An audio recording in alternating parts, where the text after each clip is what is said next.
À la une également, un voyage dans le temps et dans les entrailles de Paris sur la trace des plus grands philosophes. Avec nous, Jean Lacoste, bonsoir. Bonsoir. Merci d'être avec nous. Vous êtes auteur, germaniste, traducteur notamment de Goethe, Nietzsche ou encore Walter Benjamin.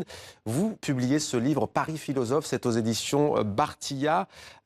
Pour commencer, peut-être une question générale. Pourquoi est-ce que tant de philosophes sont-ils passés par Paris ?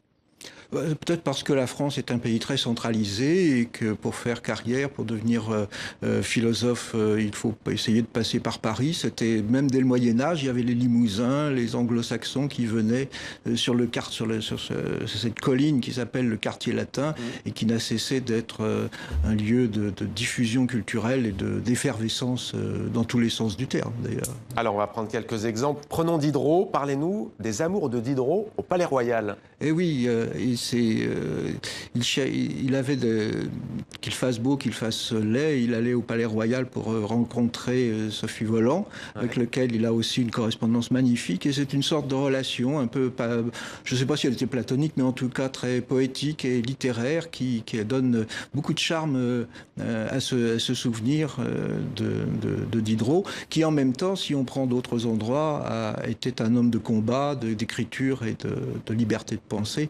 C'est comme ça qu'il y a rue de l'Estrapade, près du Panthéon, le souvenir de Diderot et de son arrestation qui l'a envoyé par exemple à la Bastille. C'est comme ça, à Paris, il y a des choses se mêlent, s'entremêlent. On passe des amours dans le Palais Royal à la Bastille. Ouais. Et il y a Foucault à son balcon, Sartre au cinéma. On croise aussi Simone de Beauvoir dans un bar.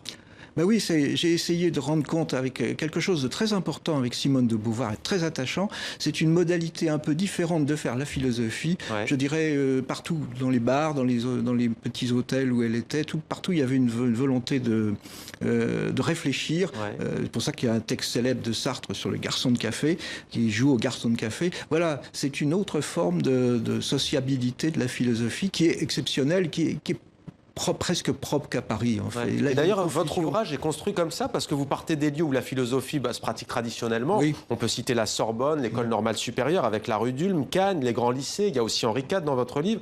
Et puis, vous nous entraînez justement vers des lieux, en effet, qui sont moins propices, on va dire, à première vue, à la philosophie. Pourquoi ce choix ? Mais parce que c'est une réalité, c'est la particularité de Paris, c'est que la philosophie, elle est comme ailleurs dans les séminaires ou les bibliothèques, mais elle est aussi dans la rue et dans la pratique, dans ce commerce des idées. C'est une ville de commerçants, Paris, n'est-ce pas? Mais c'est aussi une ville de commerce des idées. C'est pour ça qu'il y a un quai Voltaire, par exemple, que je trouve une très belle idée, parce qu'un quai, c'est l'ouverture, c'est l'échange. Et lui donner le nom de ce philosophe parmi les tout premiers, c'est découvertes que l'on fait en étudiant. Bon, ce n'est pas un livre de philosophie, c'est un livre un peu en marge, hein, comme vous l'avez vu, un peu anecdotique.